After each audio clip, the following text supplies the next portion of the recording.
మా కిడ్స్ విద్యా సంస్థలలో శిక్షణ క్రమశిక్షణతో మొదలవుతుంది. నాణ్యమైన విద్యతో విద్యార్థుల జ్ఞానం వికసిస్తుంది. స్కిల్ డెవలప్మెంట్తో విద్యార్థుల సామర్థ్యాలు మెరుగుపడతాయి మరియు క్వాలిటీ ప్లేస్మెంట్స్తో విద్యార్థుల భవిష్యత్తు ఉజ్వలమవుతుంది. మీ పిల్లల కలల్ని సాకారం చేసే ప్రయాణం కిడ్స్ నుండే ఆరంభించండి. కిడ్స్ విద్యా సంస్థలు discipline, quality education, skill development, quality placements. KKR and KSR Institute of Technology and Sciences, Autonomous. MSET code KITS. Kids Akshar Institute of Technology, Autonomous. MSET code KITG.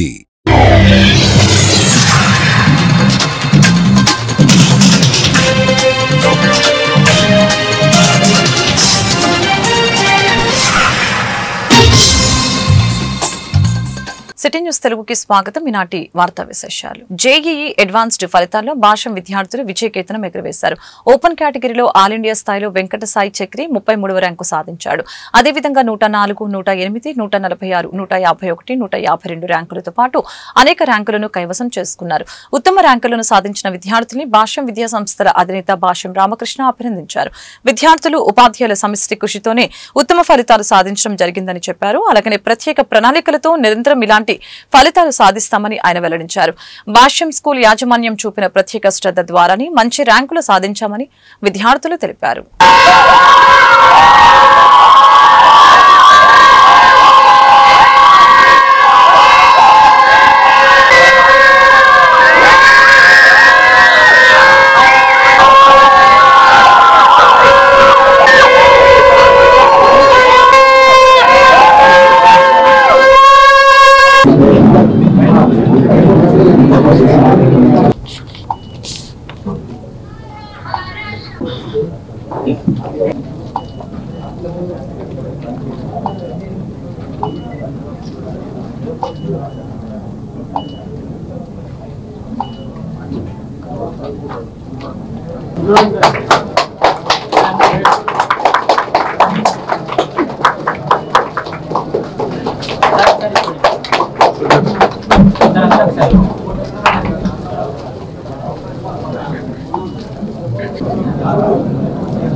Guntur గడ్డ మీద ఈ ఫలితాలు సాధించటం, మనందరం ప్రతి రిజల్ట్కి ఇట్లా కూర్చొని సంబరాలు చేసుకోవడం చాలా ఆనందంగా ఉంది. అదే క్రమంలో ఈరోజు జేఈ అడ్వాన్స్డ్ రిజల్ట్స్ అనౌన్స్ చేయడం జరిగింది. మరి ఎప్పట్లానే ఏ రిజల్ట్స్ వచ్చినా చాలా చక్కగా తెచ్చుకుని మన భాష్య విద్యా సంస్థలో ఈరోజు కూడా మంచి ఫలితాలని స్టూడెంట్స్ ఆవిష్కరించారు. అందులో వెంకట సాయి చక్రి ఓపెన్ కేటగిరీలో ఆల్ ఇండియా 33rd ర్యాంక్ తెచ్చుకోవడం జరిగింది. మరి ఆ వెంకట సాయి చక్రి మరి ఆల్ ఇండియా ఓపెన్ కేటగిరీలో 33rd ర్యాంక్ తెచ్చుకున్నందుకు మరి విద్యా సంస్థల మేనేజ్మెంట్ తరఫున, స్టాఫ్ తరఫున, అందరి తరఫున అబ్బాయికి ప్రత్యేక శుభాకాంక్షలు తెలియజేస్తున్నాం. అది ఒక్కటే కాకుండా వెంకట సాయి చక్రికి ఓపెన్ కేటగిరీలో వచ్చిన ఆల్ ఇండియా 33rd ర్యాంకుతో పాటు సపోర్టింగ్గా ఇంకా చాలా మంది స్టూడెంట్స్ ఉన్నారు. శ్రీకర గణేష్ ఓపెన్ కేటగిరీలో ఆల్ ఇండియా 104th ర్యాంకు తెచ్చుకోవడం జరిగింది. ఆకాష్ ఓపెన్ కేటగిరీలో ఆల్ ఇండియా 108th ర్యాంకు తెచ్చుకోవడం జరిగింది. టి విక్రమ్ లేవి ఓపెన్ కేటగిరీలో all India 146th rank. Jaswanth Balaji open కేటగిరీలో all India 151st rank. Sai Manogna open కేటగిరీలో ఆల్ ఇండియా 152nd ర్యాంక్ తెచ్చుకోవడం జరిగింది. ఈ మొత్తం ఆరుగురు మాకున్న సమాచారం ప్రకారం వెంకట సాయి చక్రి. నాకు జేఈ అడ్వాన్స్ రిజల్ట్లో ఓపెన్ కేటగిరీ 33rd ర్యాంక్ వచ్చింది, మరియు ఈడబ్ల్యూఎస్ కేటగిరీలో 3rd ర్యాంక్ వచ్చింది. ఈ ర్యాంక్కి రావడానికి వెనకాల మా పేరెంట్స్ సపోర్ట్ కానీ, మా ఫ్యాకల్టీ సపోర్ట్ కానీ, రామకృష్ణ సార్ సపోర్ట్ కానీ చాలా ఉంది. దీనికోసం నేను డైలీ 14 hours వర్క్ చేసేవాడిని. ఎప్పటికప్పుడు ఎర్రర్స్ మీద వర్కింగ్ చేసుకుంటూ ఉండేవాడిని. మాకు పెట్టిన షెడ్యూల్ కానీ, అక్కడ ఇచ్చిన వర్క్ షీట్స్, ఎగ్జామ్స్ నాకు చాలా ఉపయోగపడ్డాయి. నేను భాష్యానికి చాలా రుణపడి ఉంటాను. ఈ ర్యాంక్ రావడానికి చాలా సహాయం చేసింది భాష్యం నాకు. నేను నా ఇంటర్మీడియట్ స్టడీస్ని భాష్యం విద్యా సంస్థల్లో పూర్తి చేశాను. నాకు రీసెంట్గా జరిగిన జేఈ అడ్వాన్స్డ్ ఎగ్జామినేషన్లో open category all India rank 104 వచ్చింది. దీనికి క్రెడిట్ మొత్తం మా సార్లు, ఇంకా వాళ్ళు ఇచ్చిన మెటీరియల్స్, వాళ్ళు చెప్పిన మెథడ్స్ కారణం. ఐఐటి ఫౌండేషన్ చిన్నప్పటి నుంచి లేకపోయినా మా సార్స్ నన్ను బాగా గైడ్ చేశారు. దానికి నేను చాలా రుణపడి ఉన్నాను. వాళ్ళు సజెస్ట్ చేసిన బుక్స్, క్వశ్చన్స్ ప్రాక్టీస్ చేశాను. ఇంకా ఎగ్జామ్ పేపర్లో జరిగిన మిస్టేక్స్ చూసుకున్నాను. మా ఫాదర్ పేరు భానుకృష్ణారావు, మా ఫాదర్ లోకో పైలట్, మా మదర్ పేరు పద్మజ, హౌస్ వైఫ్. అందరికీ నమస్కారం. నా పేరు సాయి మనోజ్ఞ గుత్తికొండ. నాకు రీసెంట్గా జరిగిన జేఈ అడ్వాన్స్డ్ ఎగ్జామ్లో నాకు ఆల్ ఇండియాలో 152nd ర్యాంక్ వచ్చింది. అలాగే ఇంతకుముందు జేఈ మెయిన్స్లో 100% ఆల్ ఇండియా 18th ర్యాంక్ వచ్చింది. ఈ అచీవ్మెంట్స్ వెనకాల నేను రోజుకి 14 hours కష్టపడ్డాను. ఎవ్రీ స్టెప్లో డిసిప్లిన్గా ఉండటానికి ట్రై చేశాను. అండ్ దాని వెనకాల మా మదర్ ఎఫర్ట్ కూడా ఎంతో ఉంది. ఎప్పుడు నన్ను డిసిప్లిన్డ్గా ఉండమని, ఏ రోజు వర్క్ ఆ రోజు కంప్లీట్ చేయమని చాలా మోటివేట్ చేసేవాళ్ళు. అండ్ మా ఫాదర్ కూడా చాలా సపోర్టివ్గా ఉండేవాళ్ళు. అండ్ మా భాష్యం ఫ్యాకల్టీ గురించి అసలు చెప్పాల్సిన అవసరం లేదు. నాకు ఎవ్రీ స్టెప్లో గైడెన్స్ ఇచ్చేవాళ్ళు. నేను చేసే ప్రతి మిస్టేక్ స్పాట్ చేసి నన్ను ఇంకా ఎలా బెటర్ అవ్వాలి అని చెప్పేసి రోజు చెప్తా ఉండేవాళ్ళు. వాళ్ళ సపోర్ట్ లేనిదే అసలు నేను వాళ్ళు ఇక్కడ ఉంటానని ఊహించుకోవటానికి కూడా నాకు లేదు. ఎందుకంటే నేను ఐఐటి ఫౌండేషన్ లేకపోయినా గానీ ఎస్సీ వర్గీకరణను ప్రభుత్వ విభాగాల్లో సమర్థవంతంగా అమలు చేయాలని మాజీ మంత్రి డొక్కా మాణిక్యవర ప్రసాద్ డిమాండ్ చేశారు. పదోన్నతులు, బదిలీలు, నూతన ఉద్యోగాల ఎంపికలో వర్గీకరణ తప్పనిసరిగా పాటించాలని తెలిపారు. ఈ మేరకు కలెక్టర్ గ్రీవెన్స్ లో వినతి పత్రం అందజేశారు. ఎస్సీ వర్గీకరణ అంశంతో పాటు జగన్ పై డొక్కా తీవ్ర విమర్శలు చేశారు. తెనాలి ఘటనను రాజకీయం చేసేందుకు వైసీపీ అధినేత జగన్ ప్రయత్నిస్తున్నారని ఆరోపించారు. గంజాయి బ్యాచ్ మధ్య గొడవ జరిగితే అలాంటి వారిని జగన్ పరామర్శించడం ఏంటని ప్రశ్నించారు. అలాగే గంజాయి బ్యాచ్లకు వైసీపీ మద్దతు ఇస్తుందని విమర్శించారు. గత ప్రభుత్వంలో జరిగిన దళితుల హత్యలపై ఎటువంటి చర్యలు తీసుకోలేదని చెప్పారు.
పోలీసులు ప్రత్యక్షంగా ఆ వీడియోలో చూశాను నేను. అలాంటి చర్యల్ని పోలీసు చర్యల్ని నేను సమర్థించలేను. అది కరెక్ట్ కాదు. భవిష్యత్తులో అలాగ జరగకుండా పోలీసు యంత్రాంగం తగిన చర్యలు తీసుకోవాలని నేను విజ్ఞప్తి చేస్తాను. అదే టైంలో మరి రౌడీ షీటర్స్ లేకపోతే కొన్ని హత్యా నేరాల్లో ఉన్నవాళ్ళు లేకపోతే కొన్ని అసాంఘిక కార్యక్రమాలు ఉన్న వాళ్ళని సమర్థించటమే ఒక ధ్యేయంగా వైసీపీ పార్టీ పనిచేయడం చాలా దురదృష్టకరం. వైసీపీ పార్టీకి గంజాయి బ్యాచ్కి ఏంటి సంబంధం? ఏంటి వాళ్ళ యొక్క నక్సస్ ఏంటి? కాబట్టి ఈ విషయంలో వైసీపీ పార్టీ రాజకీయం చేస్తూ ఉంది. వైసీపీ పార్టీ దళితులను ఒక షీల్డ్గా పెట్టుకుని ఒక కవచంగా పెట్టుకుని ప్రజల దగ్గరికి వెళ్ళాలని చూస్తుంది. దీన్ని తీవ్రంగా ఖండిస్తా ఉంది. నిజంగా వైసీపీ పార్టీకి ఇప్పటికైనా దళితుల పట్ల ప్రేమ ఉంటే, దళితుల పట్ల నిజాయితీ ఉంటే వాళ్ళకి ఈ రోజుకైనా సుబ్రహ్మణ్యం హత్య కేసులో ముద్దాయిన ఎమ్మెల్సీ అతని పార్టీ నుంచి బహిష్కరించమని చెప్పండి, ఎమ్మెల్సీ రద్దు చేయమని చెప్పండి. అదేవిధంగా శిరోమండలం కేసులో తోట త్రిమూర్తులు వైసీపీ పార్టీ ఎమ్మెల్సీ అతని పార్టీ నుంచి సస్పెండ్ చేయమని చెప్పండి. వాళ్ళకి మానవ హక్కులు గుర్తురాలేదు. డాక్టర్ సుధాకర్ని కలెక్టర్ కార్యాలయంలో నిర్వహించిన గ్రీవెన్స్ డే కి ఫిర్యాదుదారులు పెద్ద సంఖ్యలో తరలివచ్చారు. ఇన్ఛార్జి కలెక్టర్ భార్గవ్ తేజ ఇతర అధికారులు ప్రజల వద్ద నుంచి ఫిర్యాదులను స్వీకరించారు. ఇందులో పింఛన్లు, రేషన్ కార్డులు, భూముల సర్వే, భూ ఆక్రమణలు, అధికారుల నిర్లక్ష్యంపై అధికంగా ఫిర్యాదులు అందాయి. ప్రజల నుంచి ఫిర్యాదుల్ని స్వీకరించిన అధికారులు తక్షణమే పరిష్కారం చేయాలని సంబంధిత శాఖలకు ఆదేశాలు జారీ చేశారు. అదేవిధంగా గ్రీవెన్స్ ఫిర్యాదుల్ని అందజేసిన బాధితులు వారి సమస్యల్ని మీడియాకు వెల్లడించారు.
సార్ నమస్తే అండి. నా పేరు నరసింహారావు అండి.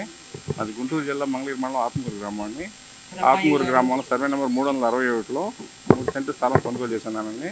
అది నిషేధ జాబితాలో రాకపోయినా కూడా సర్క్యులర్ ఏదో ఉందని పెట్టారు.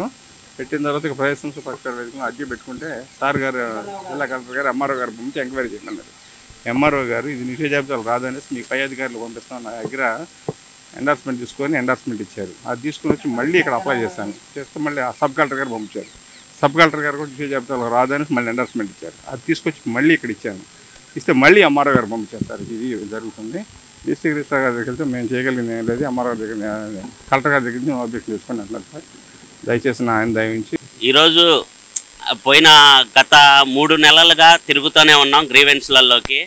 అయితే ఒక్కసారి కలెక్టర్ గారికి 100 పనులు ఉండొచ్చు, వాళ్ళకి ఒక చిన్న అవకాశం, ఒక అరగంట టైం చూసుకొని విభిన్న ప్రతిభావంతులు ఆ హాస్టల్ దగ్గరకు వచ్చి ఎంక్వైరీ చేసి మాకు సగం అందులకు సగం కేటాయిస్తే మా విభిన్న ప్రతిభావంతులకి 100 మందికి ఉపాధి కలుగుతుంది. దాన్ని దృష్టిలో పెట్టుకొని దయచేసి కలెక్టర్ గారు వికలాంగుల ఆఫీస్ దగ్గరకు వచ్చి అక్కడ ఎంతమంది ఉంటున్నారు దయచేసి వాళ్ళు ఎంక్వైరీ చేసి మాకు సగం వాళ్ళకి సగం రావాలని, మా విభిన్న ప్రతిభావంతులకి ఉపాధి కల్పించాలని ఆమెని ఎన్నో వారాలుగా వేడుకుంటున్నాము.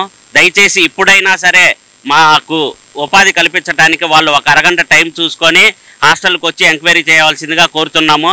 లేని ఎడల ఈ విషయాన్ని ఒక 10 రోజుల్లో లోకేష్ బాబు దగ్గరికి తీసుకెళ్లి గోవధ నిషేధ చట్టాన్ని పటిష్టంగా అమలు చేయాలని హైందవ డెవలప్మెంట్ సొసైటీ డిమాండ్ చేసింది. ఈ మేరకు సొసైటీ ప్రతినిధులు అనిల్ బెహ్రా, నరేంద్ర తదితరులు కలెక్టర్ గ్రీవెన్స్ లో వినతి పత్రం అందజేశారు. త్వరలో బక్రీద్ పండుగ జరగనున్న సందర్భంగా గోవుల విక్రయాలు, వధించే కార్యక్రమాలు జరుగుతాయని చెప్పారు. కనుక అధికారులు అప్రమత్తంగా ఉండి గోవధ జరగకుండా చర్యలు తీసుకోవాలని కోరారు.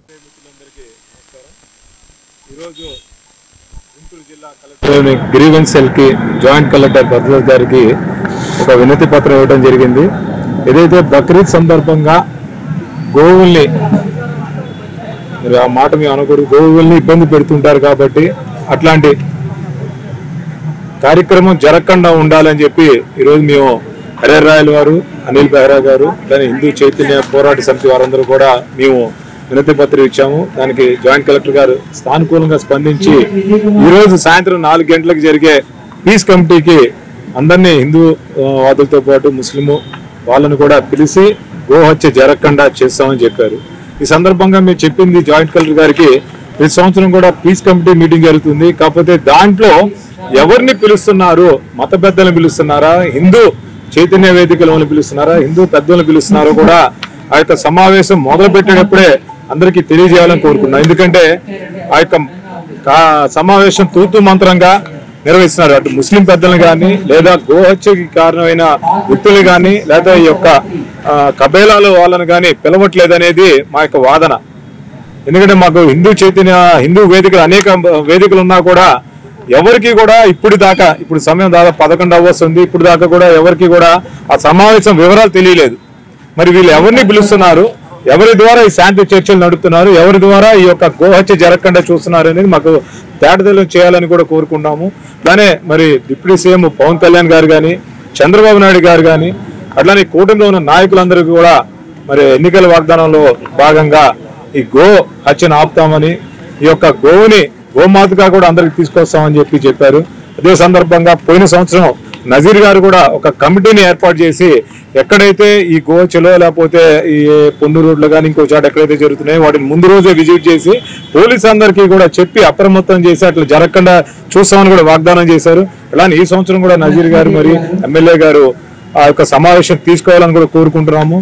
మీ అందరం కోరుకునేది ఒకటే, సర్వమతం ఒకటే ధర్మం మీద ఉన్నది కాబట్టి మేము హిందూ ధర్మం తరపున గోమాతగా పూజిస్తున్నాం కాబట్టి ఇతర మతాల వాళ్ళు కూడా దాన్ని గౌరవించి గోహత్య జరగకుండా చూడాలని కలెక్టర్ గారికి, పోలీస్ డిపార్ట్మెంట్ వారికి, మున్సిపల్ కమిషనర్ గారికి అందరికీ కూడా వివరిస్తున్నాము. ఆ బక్రీద్ రోజు ముందు రోజు కూడా నిఘా ఎక్కువ పెట్టాలని కూడా కోరుకుంటున్నాము. దుగ్గిరాల తహసీల్దార్ కార్యాలయం ఎదుట సోమవారం ప్రజా సంఘాల ఆధ్వర్యంలో ధర్నా నిర్వహించారు. ముఖ్యంగా ఉపాధి హామీ కూలీల వేతనాలు వెంటనే విడుదల చేయాలని, ప్రతి కుటుంబానికి 100 రోజుల పని కల్పించి 600 రూపాయల వేతనం ఇవ్వాలని, పనిముట్లు అందరికీ అందజేయాలని నాయకులు అధికారుల్ని కోరారు. తదుపరి తహసీల్దార్ ఐ సునీత, ఎంపీడీఓ ఏ శ్రీనివాసరావుకి వినతి పత్రాన్ని అందజేశారు. ఈ సందర్భంగా నాయకులు మాట్లాడారు. పనులు నెల రోజులకి కూడా జరగక ముందే ఆపేస్తున్నారని అన్నారు.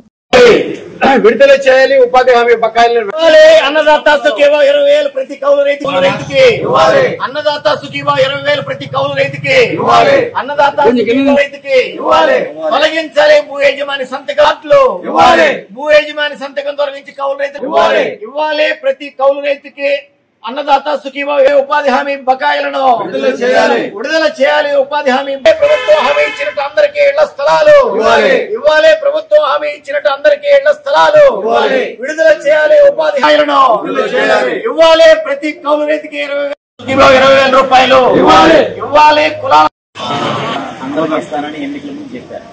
మన బడ్జెట్ ఇస్తారా ఎగ్గొడతారనేది డౌట్.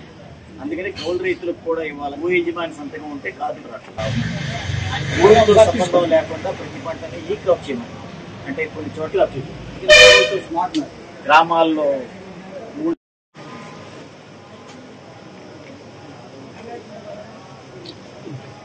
కౌలు రైతుల సంఘం తరఫున ఈరోజు గుంటూరు జిల్లా దుగ్గిరాల ఎంఆర్ఓ ఆఫీస్ దగ్గర ధర్నా చేస్తున్నాం. దీని ప్రధానమైన ఉద్దేశం ఏమంటే అన్నదాత సుఖీభవ 20,000 రూపాయలని ప్రతి కౌలు రైతుకి ఇవ్వాలని చెప్పేసి కోరుతున్నాం. తెలుగుదేశం ప్రభుత్వం గత వైసీపీ ప్రభుత్వం చేసిన చట్టాన్ని అమలు చేస్తూ భూ యజమాని సంతకాన్ని తొలగించుకోకుండా కౌలు కార్డులు ఇస్తున్నట్టుగా షెడ్యూల్ ప్రకటించారు. దీనివల్ల గత అనుభవాన్ని బట్టి కౌలు రైతులందరికీ కార్డులు రావు. కార్డులు రాకపోతే అన్నదాత సుఖీభవ రాదు, పంట రుణాలు రావు, పంట నష్టపరిహారాలు రావు, పంటల బీమా రాదు, పంట అమ్ముకునే అవకాశం లేదు, అప్పి ఆత్మహత్య చేసుకుంటే ఎక్స్గ్రేషియా కూడా రాదు. అంటే రాజకీయంగా తెలుగుదేశం, జనసేన, బీజేపీ పార్టీలు వైసీపీని విమర్శిస్తాయి. వైసీపీ గతంలో చాలా దుర్మార్గమైన పాలన చేసినాయి అని చెప్పేసి విమర్శిస్తారు. కానీ అట్లాంటి దుర్మార్గమైన పాలన చేసినాయి అని రాజకీయంగా విమర్శించే తెలుగుదేశం ఇవాళ అదే చట్టాలని అనేక విషయాలు అమలు చేస్తుంది. గతంలో లోకేష్ బాబు గారు వ్యవసాయ మోటార్లకు గనక మీటర్లు పెడితే పగలగొట్టండి, తగలబెట్టండి అన్నాడు. కానీ ఇవాళ ఈ కూటమి ప్రభుత్వం వ్యవసాయ పంపు సెట్లకి మీటర్లు పెడుతుంది, వ్యాపార సంస్థలకి పెట్టింది, రేపు ఇళ్లకు కూడా పెడుతుంది. ఈరోజు కౌలు రైతు వ్యవసాయ కార్మిక సంఘాల ఆధ్వర్యంలో మండల కేంద్రాల వద్ద రంగాల వారిగా వారి సమస్యలు పరిశీలించాలని చెప్పేసి ఈరోజు ధర్నా కార్యక్రమం నిర్వహించడం జరిగింది. ఈ సందర్భంగా కౌలు రైతులకు సంబంధించి పండించిన పంటల గిట్టుబాటు ధర 50% కలిపి పంటల ధర నిర్ణయించాలని చేయాలని, అలాగే వ్యవసాయ కార్మికులు దీనికి సంబంధించి బడ్జెట్ కేటాయించాలని. ఇప్పుడు కేంద్ర ప్రభుత్వం గత సంవత్సరం కంటే 20,000 కోట్ల రూపాయలు బడ్జెట్ తగ్గించింది. అదేవిధంగా ఈ మండల గ్రామాల్లో కూడా ఎక్కడ కూడా దుగ్గిరాల మండలం పరిషత్ కార్యాలయం ప్రాంగణంలో సోమవారం మధ్యాహ్నం రైతులకి అవసరమైన రాయితీపై డ్రోన్ ని అందజేశారు. మండల పరిధిలోని దేవరపల్లి అగ్రహారం చెందిన కృపాకర్ గ్రూప్ కి 80% రాయితీపై అధికారులు ప్రజా ప్రతినిధులు అందజేశారు. తక్కువ ఖర్చుతో వ్యవసాయ రంగంలో డ్రోన్ రైతులకి పంటలకి ఎరువు, మందులు, పిచికారికి ఉపయోగపడే విధంగా రాయితీపై అందిస్తున్నారు. మండలానికి 3 డ్రోన్లు మంజూరైనట్లు అధికారులు తెలిపారు.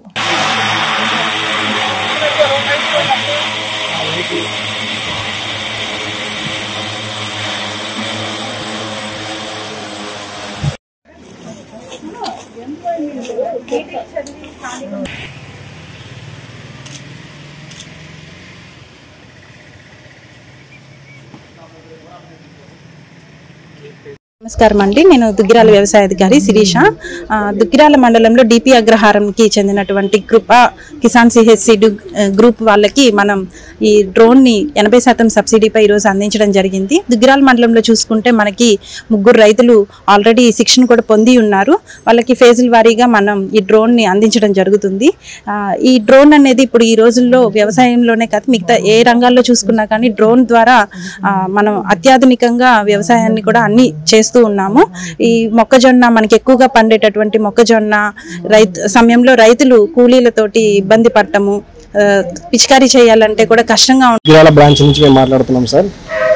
మారుతున్న పోకడికి, ఈ కొత్త యుగానికి కొత్త టెక్నాలజీస్తో మనం ముందుకు వెళ్ళాలి అన్న ఉద్దేశంతో ఈ ఇనిషియేషన్ తీసుకోవడం జరిగింది.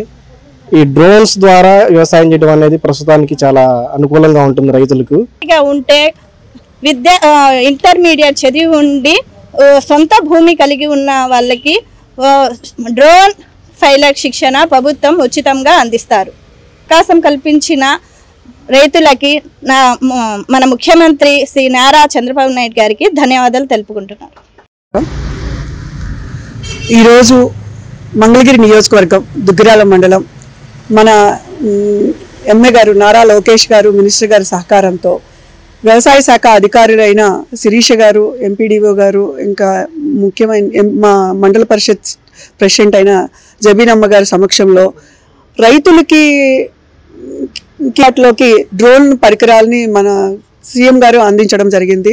సబ్సిడీతో ఈరోజు డ్రోన్ శిక్షణ ప్రభుత్వం వారు ఉచితంగా అందజేయడమే కాదు, దాని ద్వారా దుగ్గిరాల మండల పరిషత్ కార్యాలయ సమావేశ మందిరంలో సోమవారం ఉదయం యోగాంధ్ర కార్యక్రమాన్ని నిర్వహించారు. ఈ కార్యక్రమంలో MPDO A Srinivasarao, deputy MPDO K Jawaharlal Nehru, మండల విద్యా వనరుల అధికారులు కాజా లక్ష్మీనారాయణ, కాజా శ్రీనివాసరావు, పంచాయతీ కార్యదర్శులు, ఉపాధ్యాయులు పాల్గొన్నారు.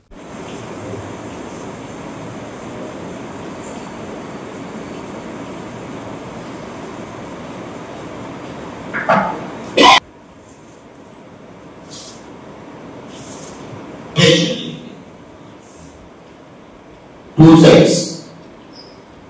ఒకే లైన్లో ఉండాలి అందరూ.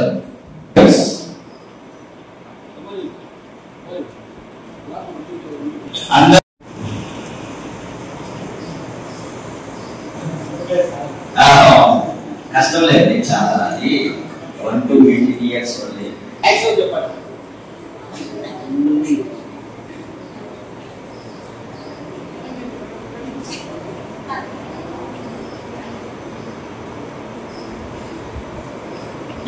anti-clockwise, opposite side.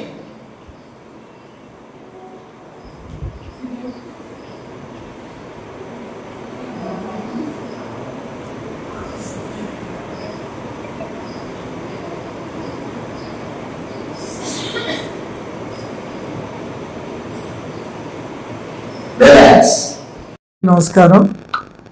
మనం దుగ్గిరాల మండలంలో మనం యోగాంధ్ర సంబంధించి మనం 24, 25 తారీఖున మనం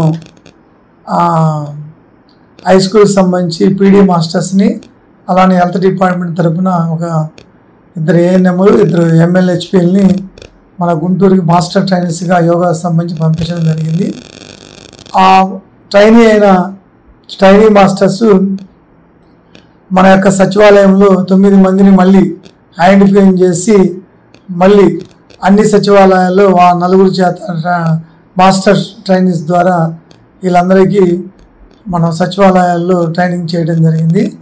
ఈ యొక్క మండల్ ట్రైనీస్ ట్రైనింగ్ అయిపోయిన తర్వాత మళ్ళీ సచివాలయాల్లో ఈ మండల్ ట్రైనీస్ ప్రజానీకానికి ప్రజలకి యోగాసనాల గురించి చెప్పడం జరుగుతుంది. శివాలయంలో రేపు మనకి మంచి ఆరోగ్యమే మహాభాగ్యం అన్నట్టుగా మంచి హెల్తీగా ఉంటాము. అలాగే దాంతోపాటుగా ఆత్మస్థైర్యం ఉంటుంది. అలాగే రోగ నిరోధక శక్తి పెరిగిద్ది. సంతోషంగా ఉంటాము. స్ట్రెస్ కానీ అలానే టెన్షన్స్ కానీ అటువంటి లేకుండా ఉండొచ్చు. బీపీ, షుగర్లు ఇటువంటివన్నీ కూడా మనం కంట్రోల్ చేసుకోవడానికి అవకాశం ఉంటుంది. కాబట్టి ప్రతిరోజు మనం ఏదంటే మనకి గవర్నమెంట్ పెట్టిన కార్యక్రమం కాబట్టి మనం జూన్ 3 నుంచి 18 వరకు ఈ కార్యక్రమం చేయడం జరుగుతుంది. ఇది నేర్చుకున్న తర్వాత రాష్ట్రంలో నూతన ప్రజా పంపిణీ వ్యవస్థలో భాగంగా షాపుల ద్వారా నిత్యావసర సరుకులు అందజేసే విధానాన్ని దుగ్గిరాల మండలంలో అధికారులు, నాయకులు పంపిణీని ప్రారంభించారు. మండలంలో మొత్తం 34 రేషన్ దుకాణాల్లో ఉండగా స్థానిక నాయకులు, అధికారులు కలిసి వచ్చిన లబ్ధిదారులకి రేషన్ పంపిణీ చేశారు.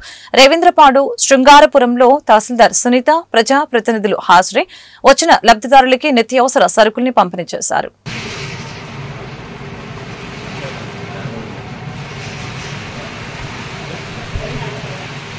కొంచెం జరగాలి మనం కూడా జరగచ్చు.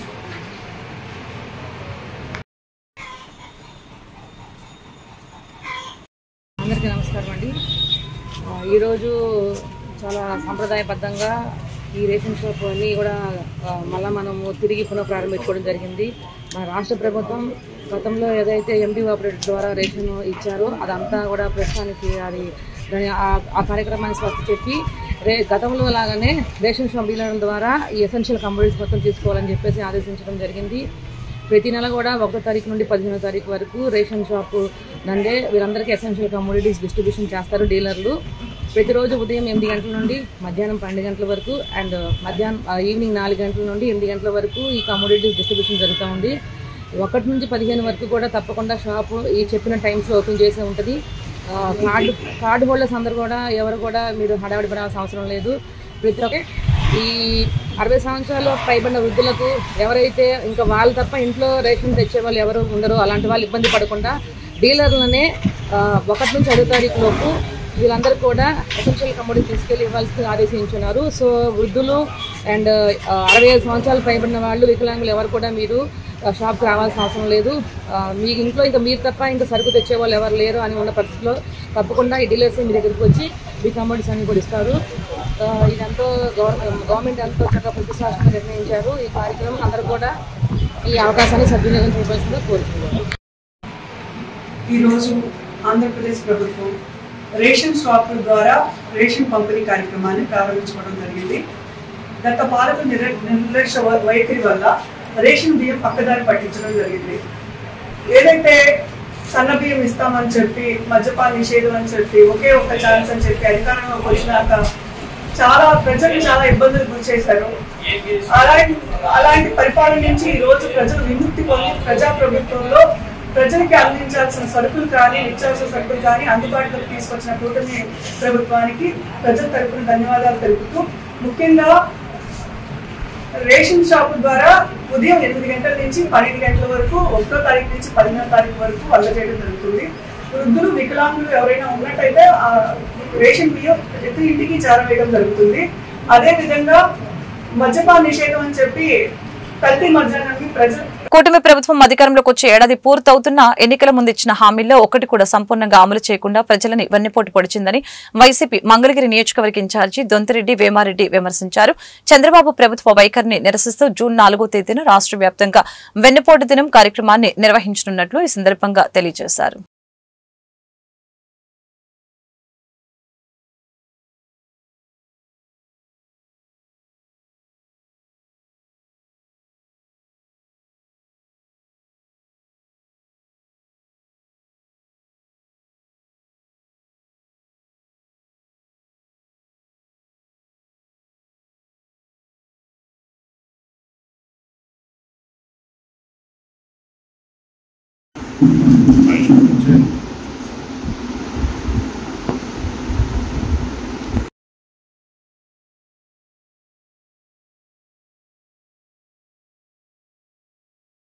మంగళగిరి కాన్స్టిట్యున్సీ స్థాయిలో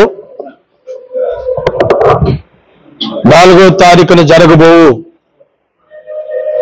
వెన్నుపోటు దినం కార్యక్రమానికి పోస్టర్ని ఆవిష్కరించడం జరిగింది. 4వ తారీఖు జరగబో కార్యక్రమానికి నియోజకవర్గ స్థాయిలోని అంతా కార్యకర్తలు, నాయకులు, ప్రతి వాళ్ళు కూడా కార్యక్రమానికి రావాల్సిందిగా కోరుచున్నాం.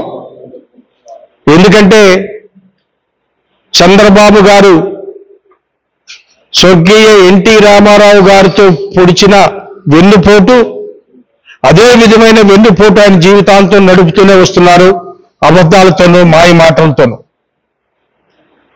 ఇప్పుడు మనకు సంవత్సరం క్రితం ఎన్నికల ముందు చేసిన ప్రమాణాలు, వెన్నుపోటు రాజకీయాలని నిరసన తెలియజేస్తూ 4వ తారీఖు జరగబోయే కార్యక్రమానికి కార్యకర్తలందరూ రావాల్సిందిగా ప్రార్థన.